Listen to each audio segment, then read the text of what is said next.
Good morning friends.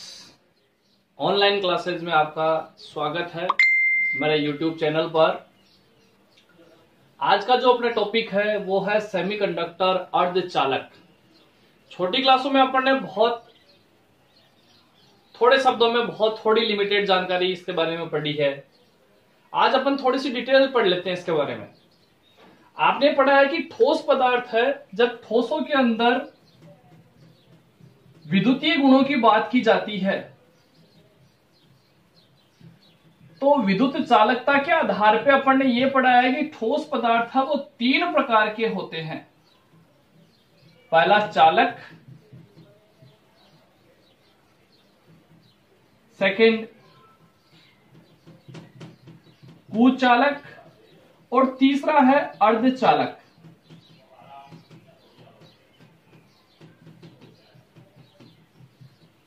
Conductor, insulator, semiconductor. ठीक है।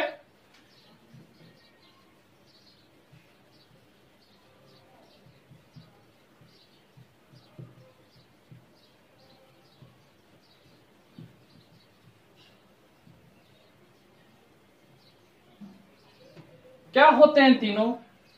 वे पदार्थ जो विद्युत धारा का चालन करते हैं चालक पदार्थ कहलाते हैं। जैसे विभिन्न प्रकार की धातुएं हैं, उनके धात्विक तार है, जैसे कॉपर है, निकिल है, लोहा है। ठीक है।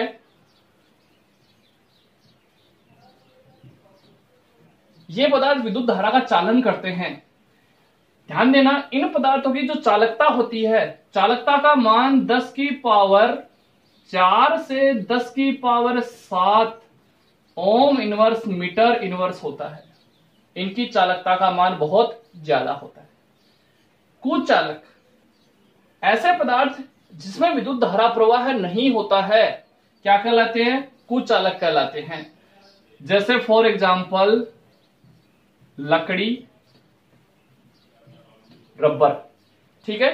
इन पदार्थों की चालकता का मान बहुत कम होता है, 10 की पावर -10 से 10 की power -20 ohm inverse metre inverse तक धारा प्रवाह नहीं होता इनके अंदर। तीसरी कैटेगरी आती है अर्धचालक। अर्धचालक क्या होते हैं? वे पदार्थ जिनमें धारा प्रवाह है चालकों से कम और कुचालकों से ज्यादा होता है। इसका मतलब क्या हो गया? इनके अंदर जो धारा प्रवाह होगा, वो चालकता का जो मान होगा वो होगा 10 की पावर -6 से 10 की power 4 ohm inverse metre inverse तक, जो कि कुचालकों से ज्यादा है और सुचालकों से कम है। इनके एग्जाम्पल कौन कौन से हैं? अर्धचालक पदार्थ कौन से हो सकते हैं? जैसे सिलिकॉन है, जर्मेनियम है। ये अर्धचालकों की तरह कार्य करते हैं। अब ध्यान देना, ये कारण क्या है? ये कम धारा प्रवाह कर, ये ज्यादा धारा प्रवाह कर रहे हैं, ये बिल्कुल नहीं हो रहा है। अर्धचालक की अपन बात करें तो दूसरी परिभाषा इसको ऐसा भी बता सकते हैं कि वे पदार्थ जो निम्न ताप पर तो कुचालक और उच्च ताप पर चालक पदार्थों की भांति कार्य करते हैं, क्या कहलाते हैं? अर्धचालक। अब ये तीनों पदार्थ है, इनमें चालकता है, वो किस प्रकार से प्रदर्शित होती है, किसकी वजह से होती है? इन पदार्थों के अंदर धारा प्रवाह है, क्यों होता है, क्यों नहीं होता है? तो यहां इसकी व्याख्या की जाती है। धारा प्रवाह की व्याख्या की जाती है किसके आधार पे? बैंड सिद्धांत के आधार पे। बैंड थ्योरी के आधार पर चालकता की व्याख्या की जाती है। बैंड सिद्धांत यह कहता है कि ठोस पदार्थों के अंदर परमाणुीय कक्षक है, आपस में अतिव्यापन करते हैं और आणविक कक्षकों का निर्माण करते हैं। और इन्हीं आणविक कक्षकों से किसका निर्माण होता है? बैंड का निर्माण होता है। अब ध्यान देना, ठोसों के अंदर ये परमाणु कक्षक है, अणु कक्षकों का निर्माण करेंगे अतिव्यापन द्वारा और अणु कक्षक बनाएंगे बैंड। अब ये बात आती है कि ठोसों के अंदर दो प्रकार के बैंड होते हैं। दो प्रकार के बैंड होते हैं। पहला जो बैंड होता है, जो कि उच्च ऊर्जा वाला बैंड होता है, उसको कहा जाता है चालकता बैंड, कंडक्टेंस बैंड। और जो दूसरा बैंड होता है कम ऊर्जा वाला, निम्न ऊर्जा वाला, उसको कहा जाता है संयोजकता बैंड, वैलेंस बैंड।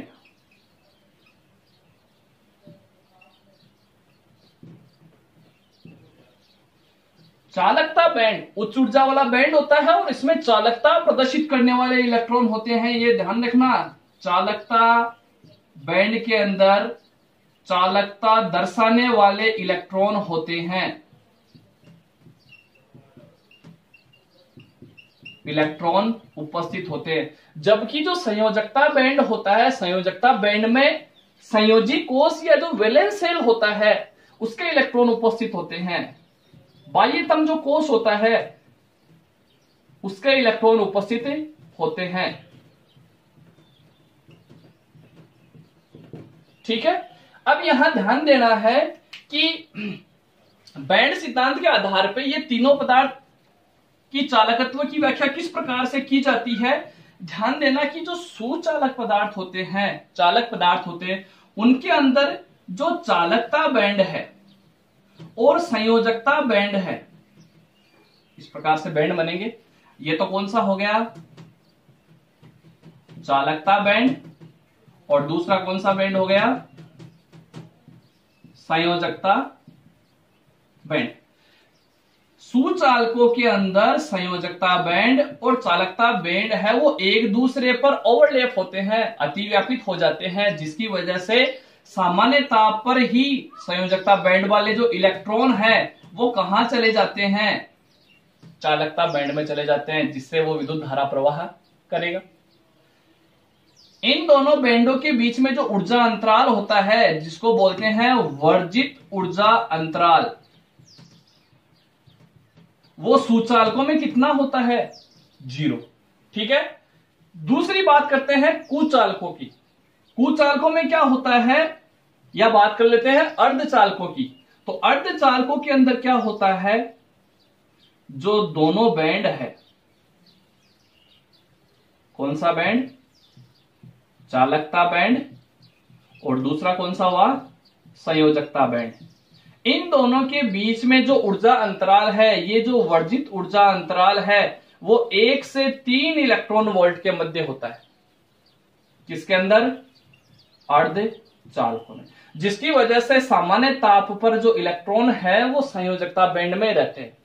लेकिन जब इसको ऊर्जा दी जाती है अर्धचालक को, तो कम ऊर्जा अंतराल की वजह से यहां ये इलेक्ट्रॉन है ऊर्जा ग्रहण करके कहां चले जाते हैं, चालकता बैंड में चले जाते हैं, जिसे उच्च ताप पर ये चालकता प्रदर्शित करते हैं। ठीक है बात। तीसरी बात कर लेते हैं कुचालकों की। तो कुचालकों में क्या होता है, ये दोनों बैंडों के बीच में जो वर्जित ऊर्जा अंतराल होता है, दोनों बैंडों के बीच में ये 3 इलेक्ट्रॉन वोल्ट से क्या होता है, ज्यादा, 3 इलेक्ट्रॉन वोल्ट से ज्यादा ऊर्जा अंतराल होता है। किसके अंदर, कुचालकों में। इसकी वजह से जो सामान्य ताप पर इलेक्ट्रॉन है वो संयोजकता बैंड में रहेंगे, लेकिन जब ऊर्जा दी जाती है इनको, तो ऊर्जित ऊर्जा अंतराल ज्यादा होने की वजह से ये इलेक्ट्रॉन ऊर्जा ग्रहण करके चालकता बैंड में नहीं पहुंच पाते हैं। इसकी वजह से ये किसकी भांति कार्य करेंगे, कुचालक की भांति, इनमें धारा प्रवाह नहीं होगा। क्लियर। ये है बैंड सिद्धांत, जो कि ऊर्जा अंतराल पे डिपेंड कर रहा है यहां पर। नेक्स्ट जो टॉपिक आ रहा है वो है अर्धचालक। अब समझेंगे यहां से अर्धचालक। देखो क्या होता है अर्धचालक, ध्यान देना। अभी आपने पढ़ा कि वे पदार्थ जिनकी चालकता चालक पदार्थों से कम और कुचालक पदार्थों से ज्यादा होती है, अथवा वे पदार्थ जो कम ताप पर कुचालक और उच्च ताप पर सुचालक प्रकृति दर्शाते हैं, क्या कहलाएंगे, अर्धचालक कहलाएंगे। ठीक है। अर्धचालक पदार्थ है वो 2 प्रकार के होते हैं, यहां ये इंपॉर्टेंट है क्लासिफिकेशन। 2 प्रकार के अर्धचालक होते हैं। एक तो होते हैं नेज अर्धचालक, ठीक है, बिल्कुल प्योर सेमीकंडक्टर। जैसे इसके एग्जाम्पल आते हैं बिल्कुल सिलिकॉन, जर्मेनियम, या प्योर सेमीकंडक्टर होते हैं। और दूसरा अपमिश्रित अर्धचालक क्या होते हैं, अभी डिटेल से पढ़ेंगे।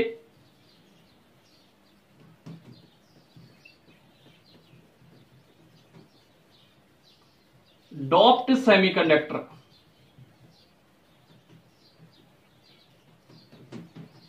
अपमिश्रित अर्धचालक क्या होते हैं, ध्यान देना। पहला नेज अर्धचालक, प्योर सेमीकंडक्टर क्या होते हैं कि सिलिकॉन और जर्मेनियम ये प्योर सेमीकंडक्टर कहलाते हैं। क्यों कहलाते हैं, क्योंकि सिलिकॉन और जर्मेनियम, ध्यान देना, जब इनको ऊर्जा दी जाती है, गर्म किया जाता है, तो इनके अंदर उपस्थित जो सहसंयोजी बंध है वो टूट जाते हैं। सिलिकॉन की स्ट्रक्चर इस प्रकार से होती है।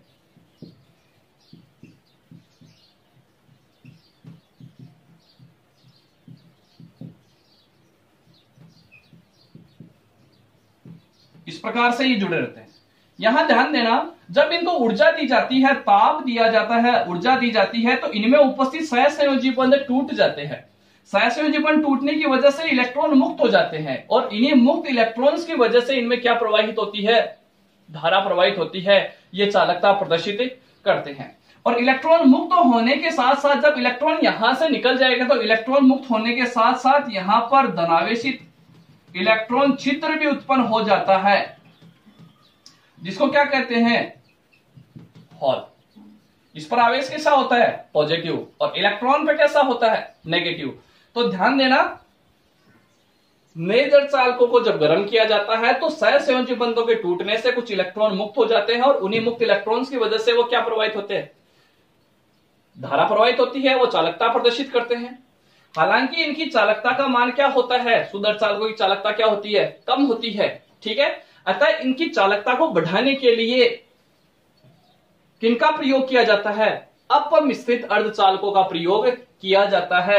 ये क्या होते हैं अपमिश्रित अर्धचालक, समझना कि जब शुद्ध अर्धचालकों के अंदर किसी प्रकार की कोई अशुद्धि मिला दी जाती है, किसी अन्य तत्वों की अशुद्धि मिला दी जाती है, तो जो नए अर्धचालक बनते हैं वो क्या कहलाते हैं, अपमिश्रित अर्धचालक कहलाते हैं। यहां ध्यान देना, जो अशुद्धि मिलाने की जो क्रिया होती है वो क्रिया क्या कहलाती है, अपमिश्रण, जिसको बोला जाता है डोपिंग। शुद्ध अर्धचालकों के अंदर चालकता को बढ़ाने के लिए या तो ध्यान देना वर्ग 13 तत्वों की, या जिसको बोलते हैं बोरॉन फैमिली, या फिर वर्ग 15 तत्वों की, जिसको बोला जाता है निकोजन्स या नाइट्रोजन फैमिली की अशुद्धियां मिलाई जाती है। किनके अंदर, नेज अर्धचालकों में। तो नेज अर्धचालकों में जब वर्ग 13 या वर्ग 15 तत्वों की अशुद्धि मिला दी जाती है, तो वहां क्या प्राप्त होता है, अपमिश्रित अर्धचालक प्राप्त होता है। अपमिश्रित अर्धचालकों की चालकता है वो इनसे क्या हो जाती है, बढ़ जाती है। अब ये जो अपमिश्रित अर्धचालक है, आपने पढ़ा कि इसमें या तो वर्ग 13 तत्वों की अशुद्धि मिलाई जाएगी या फिर वर्ग 15 तत्वों की अशुद्धि मिलाई जाएगी। तो अपमिश्रित अर्धचालक है वो ध्यान रखना, मिलाई गई अशुद्धि के आधार पे कितने प्रकार के हो गए हैं, 2 प्रकार के। पहला एन टाइप सेमीकंडक्टर,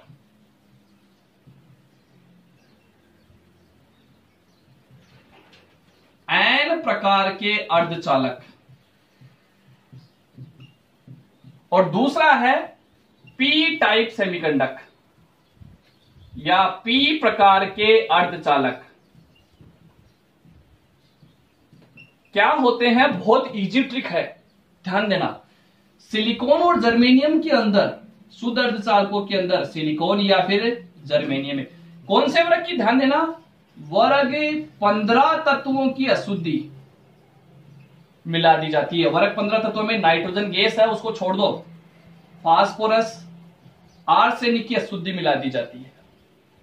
तो कौन से प्रकार के अर्धचालक बनेंगे, एन प्रकार के। यहां ध्यान देना, सिलिकॉन और जर्मेनियम में वर्ग 15 तत्वों की, वर्ग 15 तत्वों के बाह्यतम कोष में 5 इलेक्ट्रॉन है, इसलिए इनको कहा जाता है, कैसी अशुद्धि मिलाएंगे, पंच संयोजी अशुद्धि, क्योंकि इनके बाह्यतम कोष में कितने इलेक्ट्रॉन, 5 इलेक्ट्रॉन होते हैं। तो बनता है एन प्रकार के अर्धचालक। एन प्रकार के अर्धचालकों में धारा प्रवाह कैसे होता है समझना। जैसे सिलिकॉन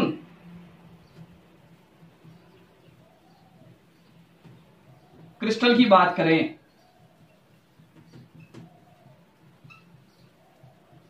समझना बहुत इजी है, बहुत सारे बच्चे इसमें कंफ्यूज हो जाते हैं।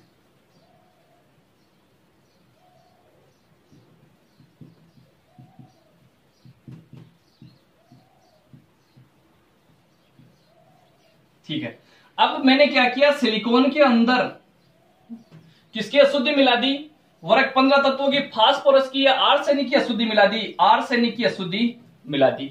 अब देखो यहां ध्यान देना, आर्सेनिक के पास कितने इलेक्ट्रॉन है, पंच संयोजी है तो 5 इलेक्ट्रॉन होते हैं। अब 5 इलेक्ट्रॉन में से 4 इलेक्ट्रॉन तो क्या कर लिया, यहां बंद बना लिए सिलिकॉन परमाणुओं के साथ, एक इलेक्ट्रॉन मुक्त अवस्था में रह गया, और ये जो मुक्त इलेक्ट्रॉन है, यही मुक्त इलेक्ट्रॉन है वो चालकता प्रदर्शित करता है। ध्यान देना, एन प्रकार के अर्धचालकों में चालकता प्रदर्शित करने का कारण कौन है, मुक्त इलेक्ट्रॉन। क्लियर है बात, यहां पर कोई इश्यू नहीं है। इसी प्रकार पी प्रकार के अर्धचालकों में क्या किया जाता है, सिलिकॉन या जर्मेनियम के अंदर किसकी अशुद्धि मिला दी जाती है, वर्ग 13 तत्वों की। अब वर्ग 13 तत्वों जैसे फॉर एग्जांपल बोरॉन की, एल्यूमिनियम की, गैलियम की अशुद्धि मिला देते। इनके बाह्यतम कोष में कितने इलेक्ट्रॉन होते हैं, 3 इलेक्ट्रॉन। तो इस प्रकार की जो अशुद्धि होती है इसको कहा जाता है त्रिसंयोजी तत्वों की अशुद्धि मिलाई जाती है। तो देखो किस प्रकार से धारा प्रवाह होता है। सिलिकॉन जर्मेनियम में 13वें तत्व की वर्ग 13 तत्वों की अशुद्धि मिलाएंगे तो क्या बनेगा, पी प्रकार के अर्धचालक। वर्ग 15 तत्वों की अशुद्धि मिलाएंगे तो एन प्रकार के अर्धचालक। यहां ध्यान देना, जैसे फॉर एग्जांपल सिलिकॉन का क्रिस्टल है,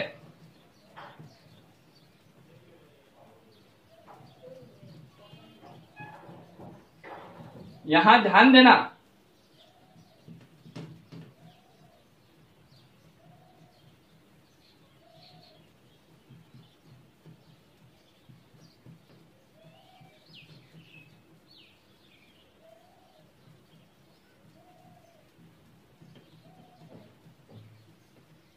ये सिलिकॉन का क्रिस्टल है।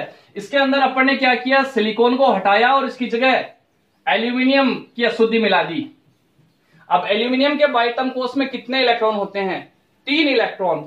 तो क्या करते हैं, 3 इलेक्ट्रॉन तो बंद बना लेते हैं सिलिकॉन परमाणुओं के साथ, ठीक है, लेकिन चौथे इलेक्ट्रॉन की जगह क्या रह जाती है, खाली। इस सिलिकॉन के पास तो क्या है, इसका इलेक्ट्रॉन है, लेकिन चौथे इलेक्ट्रॉन की जगह यहां पर क्या रह गई, खाली जगह रह गई। तो यहां इलेक्ट्रॉन होल क्रिएट हो जाता है, इलेक्ट्रॉन छिद्र बन जाता है। ये यहां पर क्या बना है, इलेक्ट्रॉन छिद्र, जिसको क्या बोलेंगे, होल बने। क्योंकि 3 एल्यूमिनियम के पास 3 इलेक्ट्रॉन होते हैं, 3 इलेक्ट्रॉन 3 सिलिकॉन के साथ बंद बना लिए, लेकिन चौथे सिलिकॉन के साथ बंद नहीं बना पाया, और यहां इसकी जगह चौथे इलेक्ट्रॉन की जगह है इलेक्ट्रॉन होल या इलेक्ट्रॉन छिद्र उत्पन्न हो जाता है, और ये इलेक्ट्रॉन छिद्र ही धारा प्रवाह का कारण बनता है, चालकता प्रदर्शित करता है। कैसे, ये इलेक्ट्रॉन छिद्र है, जैसे यहां से ये यहां शिफ्ट हो जाएगा, ठीक है, तो इलेक्ट्रॉन यहां आ जाएंगे, लेकिन यहां पर क्या क्रिएट हो जाएगा, होल। इसी प्रकार यहां से यहां शिफ्ट होगा, तो ध्यान देना, इलेक्ट्रॉन होल की जगह ले लेता है, और होल इस प्रकार पूरे क्रिस्टल जालक के अंदर चक्कर लगाता रहता है। तो पी प्रकार के अर्धचालकों में धारा प्रवाह का कारण कौन होता है, इलेक्ट्रॉन होल, इलेक्ट्रॉन छिद्र होता है, ठीक है। यहां ध्यान देना, दोबारा थोड़ा सा अंतर समझ लेना। एन प्रकार के अर्धचालकों के अंदर वर्ग 15 या नाइट्रोजन परिवार की अशुद्धि मिलाएंगे, पंच संयोजी अशुद्धि, तो मुक्त इलेक्ट्रॉन उत्पन्न होगा जो चालकता प्रदर्शित करेगा। पी प्रकार के अर्धचालकों के अंदर वर्ग 13 तत्वों की अशुद्धि मिलाई जाती है। बोरोन परिवार की त्रिसंयोजी या जिसको इलेक्ट्रॉन न्यून या इलेक्ट्रॉन ग्राही अशुद्धि,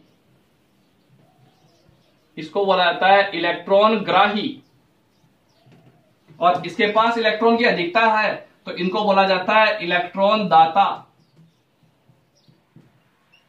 ठीक है, इलेक्ट्रॉन ग्राही तत्वों की अशुद्धि मिला दी जाती है, 13 तत्वों की अशुद्धि मिलाई जाती है। तो ध्यान रखना 3 ही बंध बन पाते हैं, चौथे सहसंयोजी बंध की जगह क्या उत्पन्न हो जाता है, इलेक्ट्रॉन छिद्र उत्पन्न हो जाता है, और यही इलेक्ट्रॉन छिद्र है वो चालकता प्रदर्शित करता है। यह है सेमीकंडक्टर।